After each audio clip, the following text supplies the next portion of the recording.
Welcome to the Prosper Project, the show that helps entrepreneurs build brands that impact the world and the bottom line. We know that success doesn't come in a one-size-fits-all package. That's why we're bringing you adaptable marketing strategies along with valuable insights from inspiring changemakers, firebrands, and visionaries. I'm Lorraine Sugart, founder of the disruptive brand agency Prosper for Purpose. Now for this week's episode.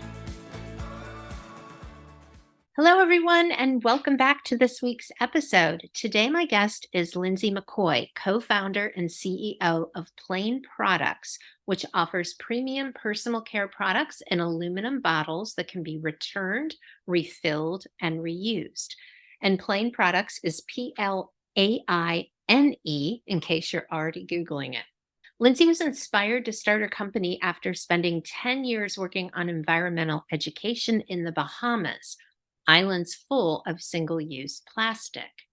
Her company is based here in the US, and its products are vegan, non-GMO, cruelty-free, biodegradable, color-safe, and free of parabens, sulfates, and toxins. In other words, they're products that are good for the body and the planet.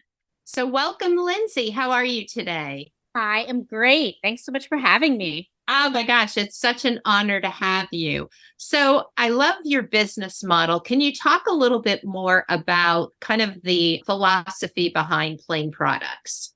Our philosophy is just an end to waste. Honestly, I got to live in the Bahamas, where my husband is from, and ended up doing environmental education there. My background's in nonprofit management, and I visually saw the piles of single-use plastic piling up, beach cleanups out in the field with scientists. We'd be in this beautiful remote place and there would be plastic waste. And so getting to see all of that made me personally not want to contribute to it any further.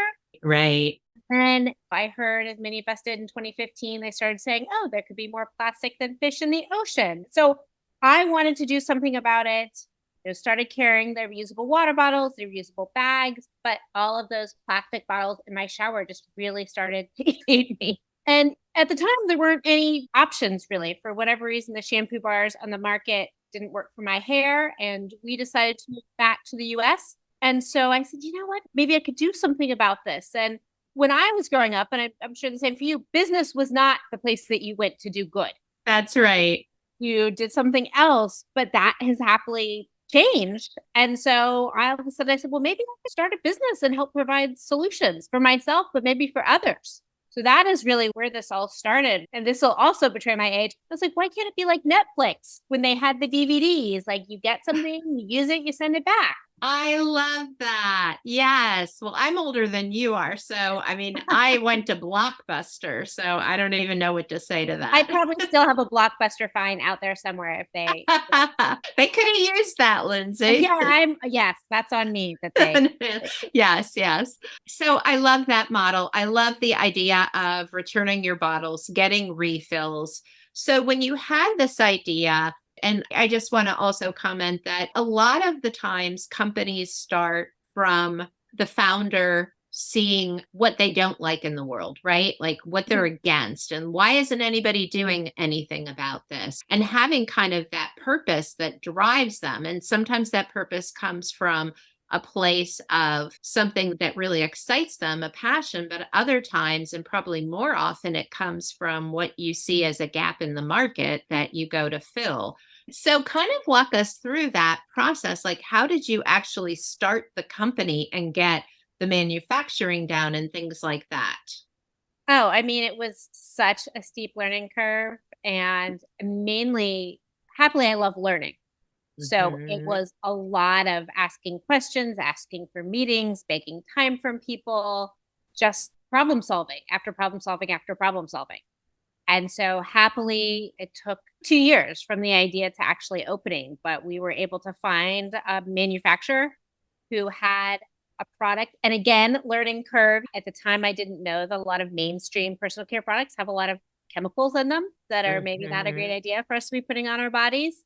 So we were able to, after learning, decide not to work with a few people, and then found somebody who did have natural plant-based products And then at the same time, experimenting with different containers that we could afford. I mean, we bootstrapped, so we had to pick something off the shelf and then figure out how to make it work. So being scrappy and innovative, I think, is what I'm hearing from you right now. Yes, yes. And so happily, though, I started it with my sister.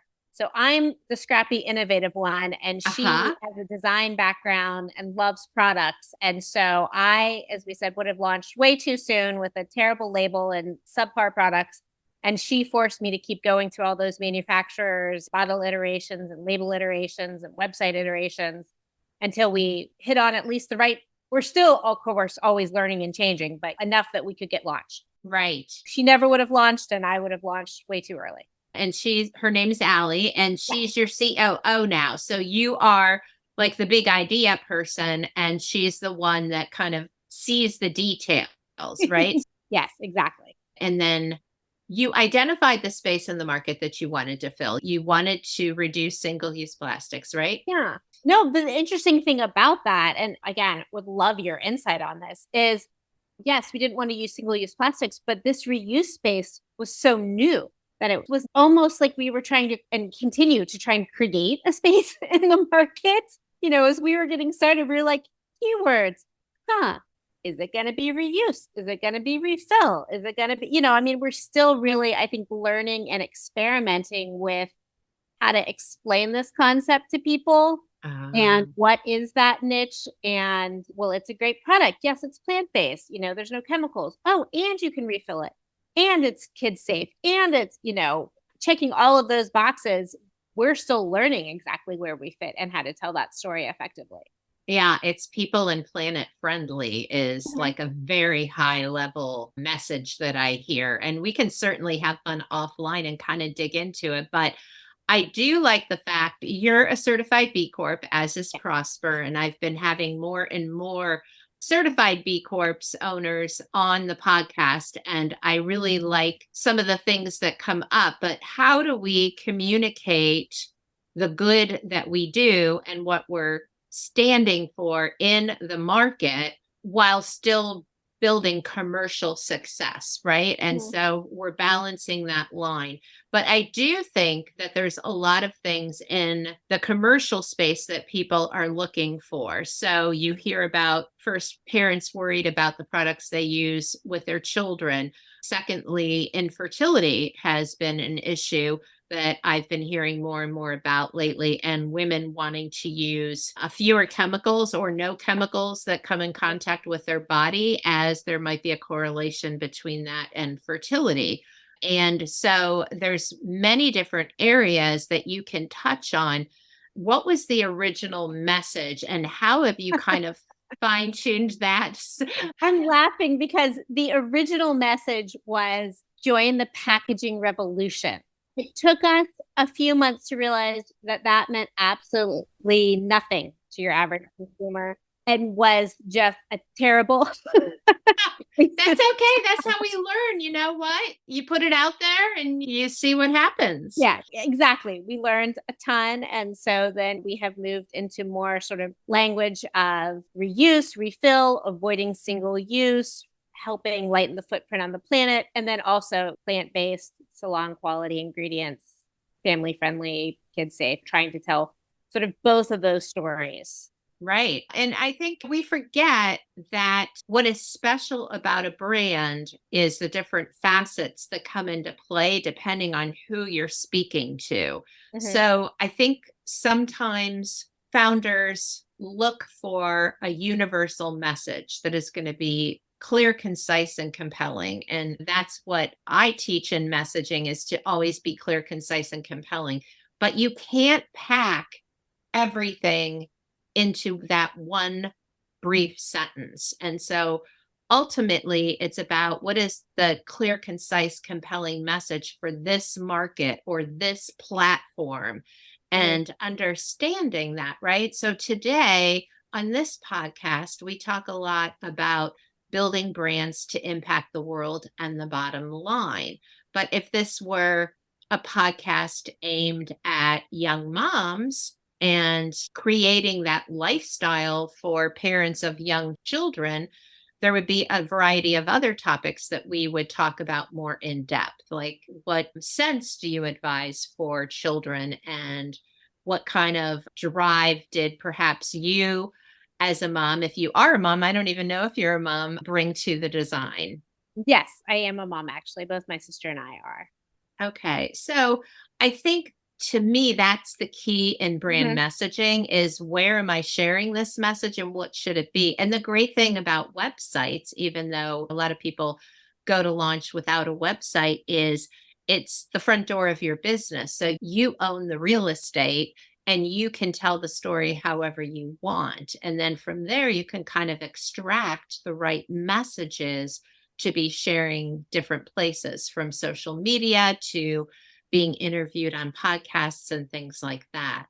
I wish I'd been listening to your podcast 7 years ago when we launched, but yes.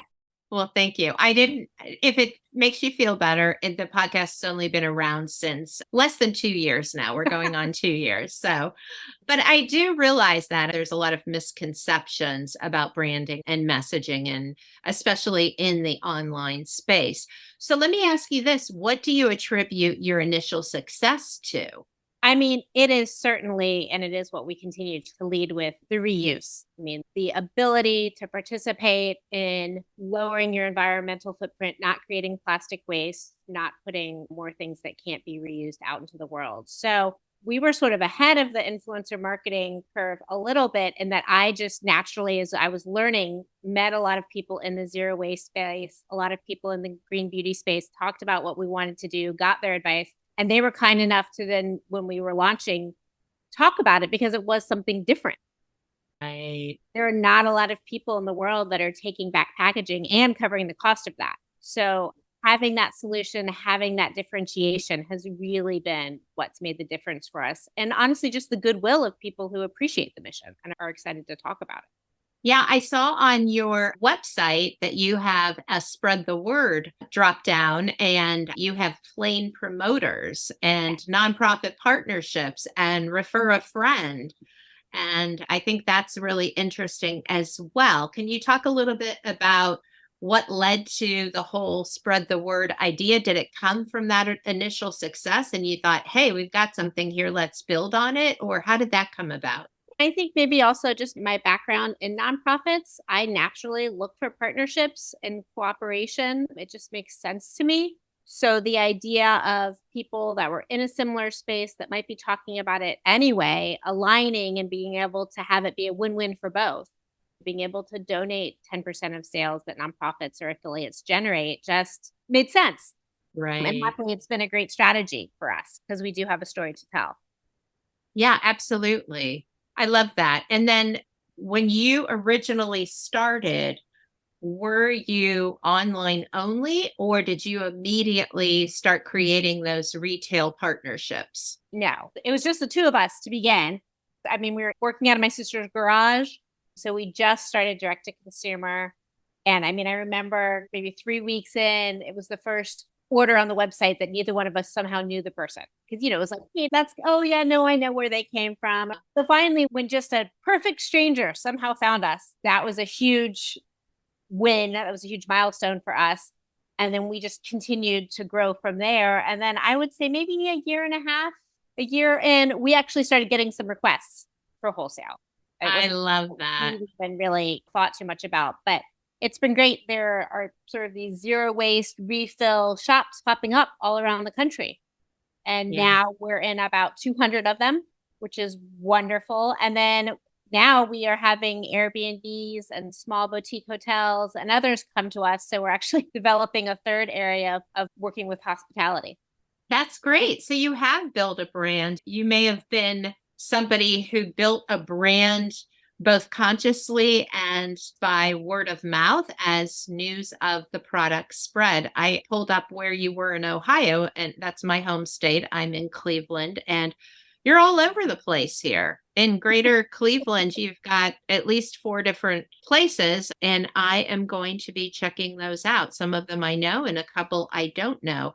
And I find that really interesting that you started in 2015. Is that correct? 2017. I had the idea in 2015, and then we actually launched in February of 2017. Ironically, on Valentine's Day, not on purpose, but because I literally just couldn't stand it anymore. I was like, turn it on. That's great. Branding was not the first consideration. That was just my impatience. What are the things that you're focusing on in terms of growth for the company? Like hospitality is really something that is a whole other layer of success. What other plans do you have in the works? We're continuing to develop that affiliate program. We really want it to be a community and help provide value beyond. So we've done a few training sessions with some of our promoters and bringing in people to talk to them about building their own brands and how Ah, to make it work. So that's one thing that we're really making an effort that I'm proud about. And then I think also doing a lot of consumer education and awareness and building that piece of I hesitate to use the word lifestyle brand because I don't necessarily like all the trappings that go with that, but right. a more simplistic lifestyle brand, I guess. I mean, it's funny. We actually encourage people not to buy things. So not a typical lifestyle brand, but maybe a minimalist lifestyle. Well, I like that. And yes, I think lifestyle brands have gotten kind of a bad name because of some entrepreneurs that promote things that feel a little fluffy. But I think the idea of lifestyle and purpose and intent, especially, is really, really important because we make what, like 30,000 decisions a day? It's crazy. And a lot of them we don't even realize we're in a store or we're choosing what email to respond to or what have you. But being intentional is like putting on a pair of reading glasses and deciding that you're going to focus and you're going to kind of disregard the noise outside of your focus area. And in that way, I think Plain Products really is a lifestyle brand. I mean, that's really our goal is exactly what you're saying. I mean, just a sort of more conscious consumerism of Mhm. don't just keep buying the same things because you've been buying the same things. Take a minute, take a breath, think about, is there a better option? New things come on the market all the time.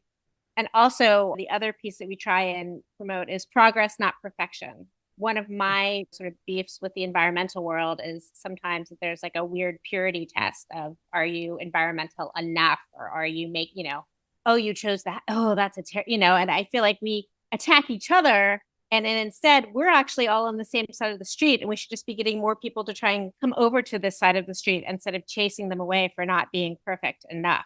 So we really try hard to just sort of say, "Great, celebrate the wins." I love that philosophy. That's so great. I think it's important because I think it's very easy to feel. I actually don't love the term zero waste because I feel like it sort of, again, implies this impossible level of perfection.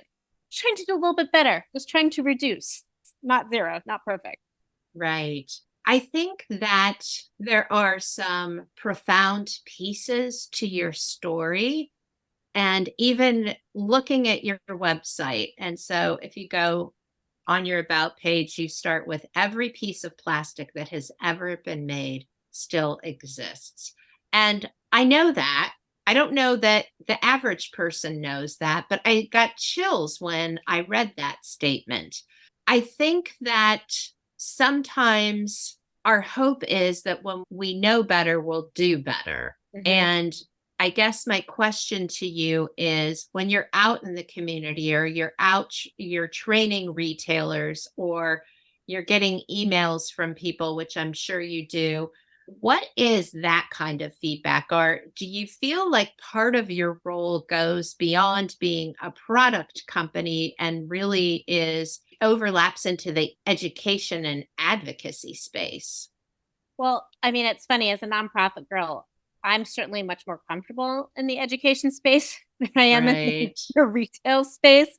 So that might be my own personality shining through in that plastic, I think, is one of those things that it just takes that mind shift to see it because it's so pervasive and so much money has been spent on convincing us that disposability is the end all be all inconvenience. And then it just goes away.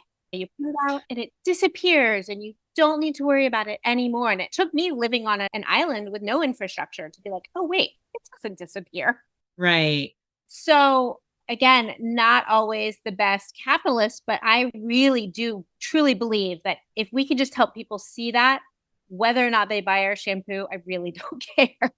Just would love to help people have that realization of, unfortunately, there is a cost to all of this waste we're creating. We're just not paying it right this moment, but it's going to come due eventually. I love this. So here, let me throw this at you. True or false? You're an education and advocacy company that sells products. That is probably true. Yeah. So on your social media, I know that you're on Facebook, Instagram. What else? You have a YouTube channel. Is there general education for the public that they could learn more about your products and your philosophy about the company and about living a more, I guess, sustainable life? I mean, that's the goal. Okay. Yes. So, yes, I'm going to be Yes. checking I that mean, out. yes, that's the goal. I would love to hear your feedback on that. I mean, we joke that sometimes we have to remember to keep the balance that we are also a product company. But Mhm. yes, I mean, our goal is certainly to balance that within sharing ideas about less consumerism, sharing ideas about reuse. We talk about other companies sometimes if we see somebody that really inspires us that's doing something cool. Yeah. Yeah. I mean, again, I feel we're all on the same team. I'm good buddies with a wonderful woman, Kate, who runs Dip, which is a shampoo bar. And people are like, oh, you Yeah. guys are competitors. We are technically, but I really see her as a compatriot. And we're trying to get people to move over. And if her product works better for somebody's hair, great. See, that is to me also what branding is all about, because at the end of the day, what we're trying to achieve with branding is to let our best customers for us, for Mm-hmm. our business, know we exist. And so we're building facets of our personality through our philosophy and the products or services that we offer. But it's also just as good if someone looks at us and says, okay, that's not quite the company for me, because there is enough business for everyone. Certainly. And I would say too that we're just trying to move people in general, I hope, towards more sustainable businesses. Exactly. And so you have a higher purpose than selling products. Now, we're still in consumerism, but we just want people to make the right choice for them. And we know that enough people, I'm speaking like I'm on your team now, No, you're welcome on the team. enough people will choose Plaine Products. And so I see a movement towards more founders and business owners feeling this, but I do believe that's kind of our highest purpose as a business is to attract the right people for us, especially when you're either in services like I am or you have this bigger impact that you're trying to make like you are. So I think there's this other conversation that's going on. And I also think that it's about the value you give, right? And so you're giving a lot of value on your YouTube station and educating people about a certain lifestyle. And they'll talk about that, they'll share that with other people. And even if the person watching that video either isn't your ideal customer or isn't your ideal customer today, they're going to remember you because of that. And there's that whole spirit of reciprocity where I learned a lot from Plaine Products YouTube channel. And now I'm thinking about getting pregnant, or now I have kids, or now I just really, this is the year I'm going to make complete changes in my lifestyle. And I'm going to try to get as many plastics out of the house as possible. I mean, you just don't know where those ripples will lead. And I've also found, and I'm curious your thoughts on this, that other female led companies also tend to have that. I mean, obviously not completely, but we end up working with a lot of other women founders who seem more interested in partnership and cooperation and less cutthroat competition. I do think as entrepreneurs that there is a very different culture between men and women. And I think also I tend to gravitate towards sort of problem solvers, which probably like, let's figure this out. How can we make this better? And I think there's also an energy around like what you were saying of let's help you find the right solution. It may not be my solution. Exactly. I love that. That's a really different additive to that piece. I think that makes a lot of sense.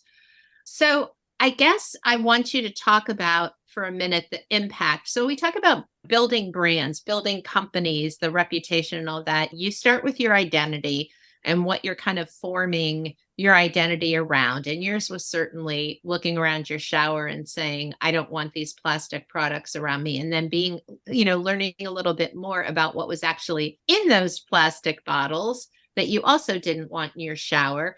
And then from there, you've kind of built your influence through what I would call word of mouth, relationship marketing. And now you're reaching kind of that greater audience, which is typically how branding and marketing evolve. But now you're really able to measure your impact in the world. And can you talk a little bit about that and what that feels like to, in just over 5 years, have had the kind of impact that you've had?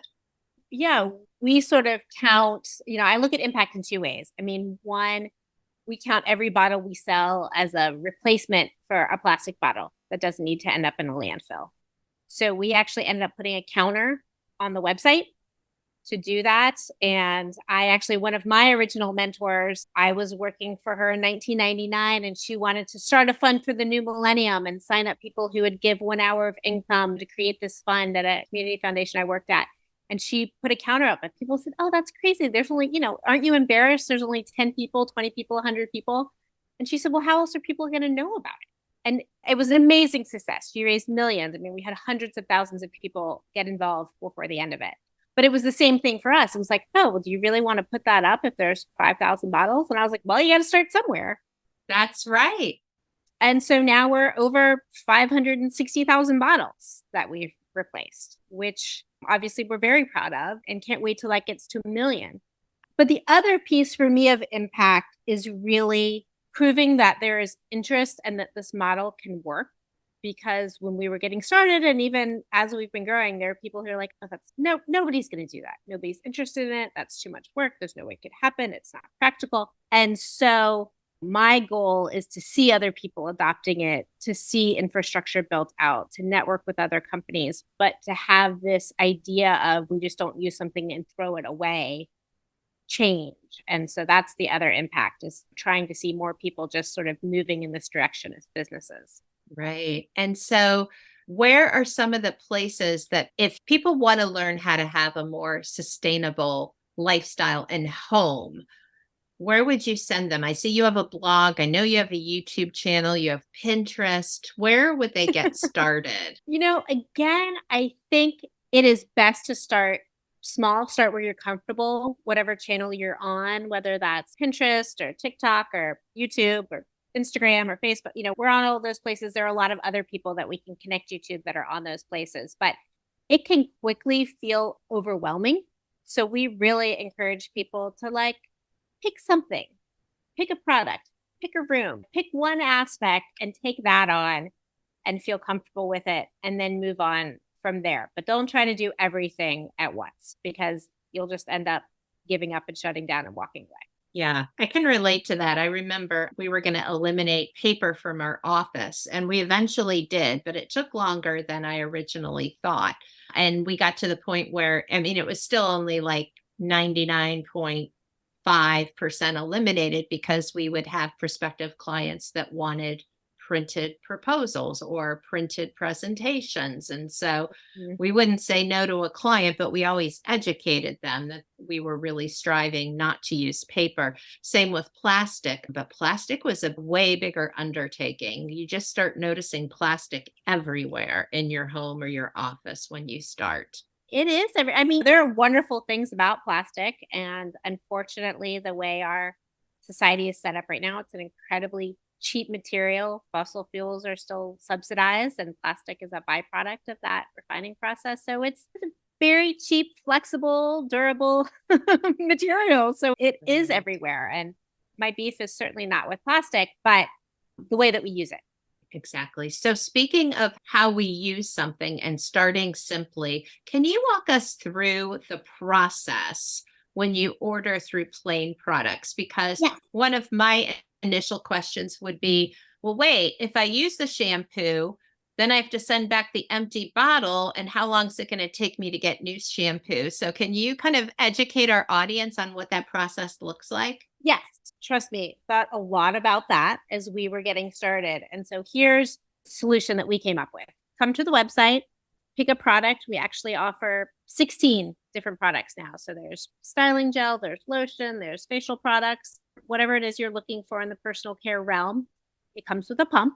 And then when you're running low, so you're not out, but you're running low, you return to the website or you can subscribe and we'll send it automatically. And we send just the bottle and a return label. So when the first bottle's empty, you switch the pump over. We don't send another plastic pump.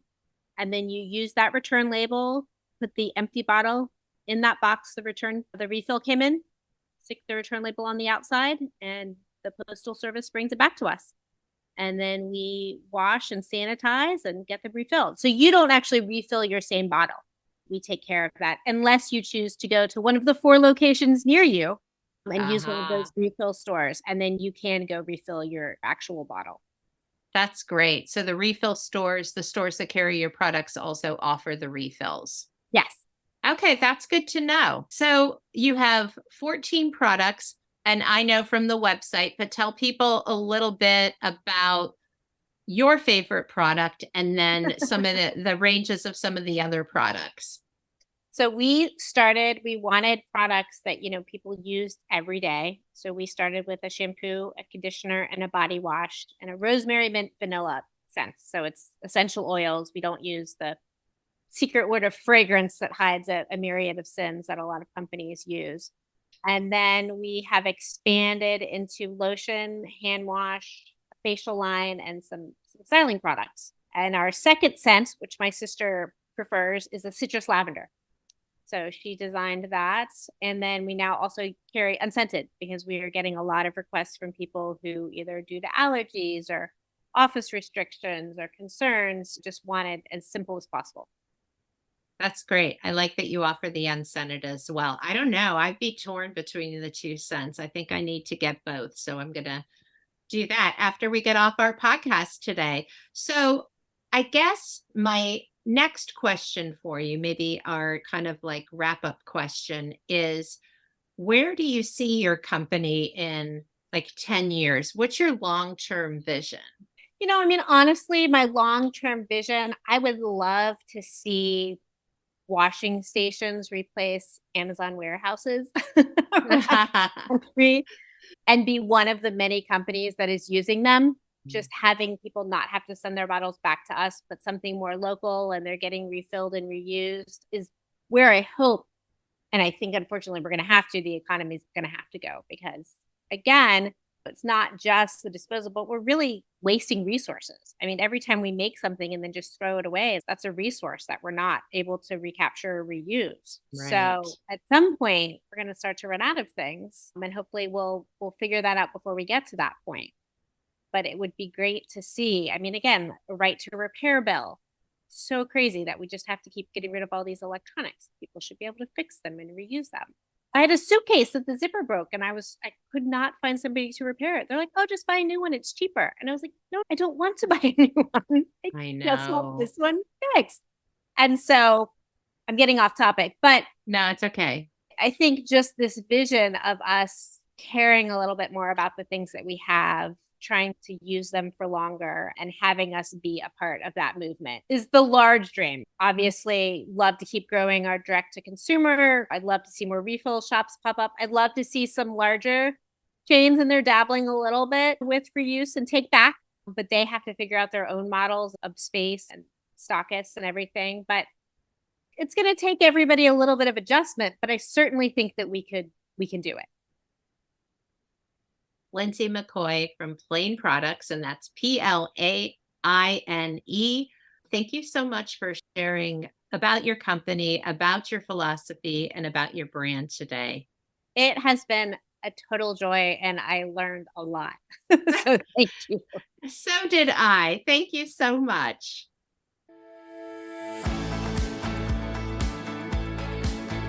Thank you so much for tuning into this episode of The Prosper Project. If you want to grow a peerless, profitable brand, please hit the subscribe button so you never miss an episode. And if you find value in our show, please help us reach others by sharing an episode and leaving a review. In appreciation, please visit prosperforpurpose.com for more free resources to help you grow your business.